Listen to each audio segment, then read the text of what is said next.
हे ये everyone, net GRF में आया हुआ एक क्वेश्चन है कि यू एंड वी दो वेक्टर्स के बीच में एंगल 60 डिग्री होना चाहिए। उसके लिए कौन सी कंडीशन फॉलो होगी वो हमें यहाँ पर फाइंड आउट करना है। फर्स्टली क्वेश्चन ये कहता है कि unit vector N cap X Y plane में है, वो दूसरे यूनिट वेक्टर आई केप के साथ में जो एंगल बना रहा है वो 120 डिग्री है। इस कंडीशन को आप मैथमेटिकली किस तरह से राइट डाउन कर सकते हैं?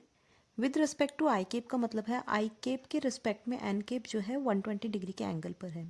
तो I dot N cap equals to होगा दोनों का मैग्नीट्यूड। अब क्योंकि यूनिट वेक्टर है तो आई केप भी 1 होगा इसका मैग्नीट्यूड, और एन केप का भी मैग्नीट्यूड 1 होगा।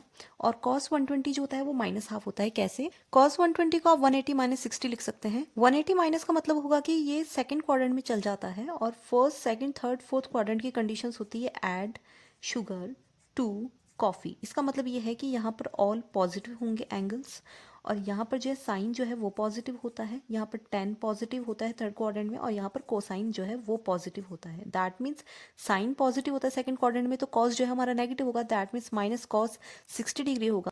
कॉस 60 की वैल्यू क्या होती है? Half. That I cap dot N cap क्या आएगा? माइनस हाफ वैल्यू आ गई हमारे पास में। देखिए क्वेश्चन की नेक्स्ट लाइन क्या कहती है? Angle between the vectors u and v will be 60 degree. u और v का प्रोडक्ट, u का मैग्नीट्यूड, v का मैग्नीट्यूड, और कोसाइन कितना होगा? 60 degree angle. That means 60 degree. Dot product में कॉस आता है, दैट्स वाई इधर कॉस 60 डिग्री है। इसको थोड़ा सा और सिंप्लीफाई करें तो हम कैसे लिख सकते हैं? u dot V upon u, और v का जो मैग्नीट्यूड है वो यहाँ इसके अपॉन में आ जाएगा। और cos 60 हमारा कितना होता है? एक बार हम लिखते हैं ऐसे ही, cos 60 की वैल्यू मैंने यहाँ से आपको बताई थी, हाफ होती है। That means half. तो आप इसको कैसे लिख सकते हैं? u dot V. अब ये जो u और v की वैल्यूज हमें क्वेश्चन में गिवन है, ये हम यहाँ पर पुट कर देंगे। राइट हैंड साइड में हमारे पास में हाफ चल रहा है, और u एंड v का मैग्नीट्यूड है। मैग्नीट्यूड कैसे फाइंड आउट करते हैं? ये जो आपको वेक्टर्स गिवन है, फर्स्ट टर्म का स्क्वायर होगा a स्क्वायर, क्योंकि i डॉट आई 1 हो जाएगा, plus b dot B square होगा, और N cap dot N cap जो है वो 1 हो जाएगा। सिमिलरली v का मैग्नीट्यूड कैसे होगा? वो यहाँ से आएगा, तो वो भी अंडर रूट में a square plus B square, N cap dot N cap 1 हो जाएगा, और I cap dot I cap जो है वो 1 हो जाएगा। यहाँ पर इस टर्म को हमें सिंप्लीफाई करना है। ए आई केप जो फर्स्ट टर्म है वो दोनों के साथ डॉट प्रोडक्ट बनाएगी, यहाँ पर बीच में डॉट है, और ये जो सेकंड टर्म है बी एन केप, ये इन दोनों टर्म्स के साथ में डॉट प्रोडक्ट बनाएगी।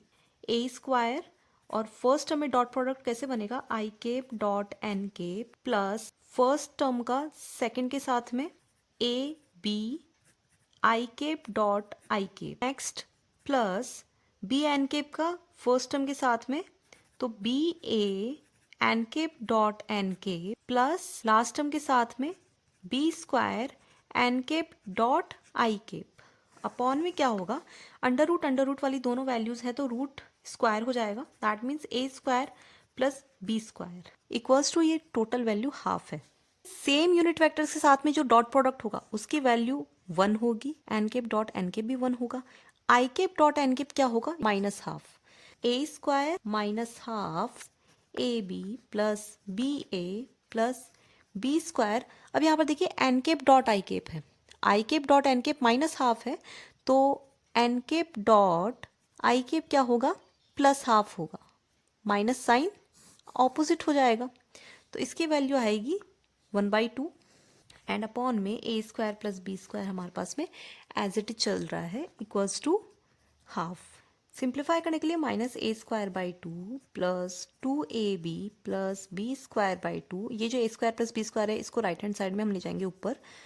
टर्म को कैसे लिख सकते हैं? A square by 2 plus B square by 2, कोई फर्क नहीं है यहाँ पर। देखिए बी स्क्वायर बाई 2 से बी स्क्वायर बाई 2 दोनों राइट हैंड साइड और लेफ्ट हैंड साइड में सेम टर्म है तो कैंसिल हो जाती है, और माइनस ए स्क्वायर बाई 2 जब इधर जाएगा तो ये बन जाएगा 2a स्क्वायर बाई 2, दोनों ऐड हो जाएंगे, और इधर बचेगा लेफ्ट हैंड साइड में 2ab। 2 से 2 कैंसिल हो जाएगा, और a से भी a के कैंसिल हो जाएगा, तो हमारे पास में वैल्यू क्या आती है? b equals to a by 2। तो ये b equals to a by 2 हमारे पास कौन सा ऑप्शन आता है? That is option C. Thank you so much. Channel को सब्सक्राइब करना बिल्कुल मत भूलना दोस्तों। Thank you.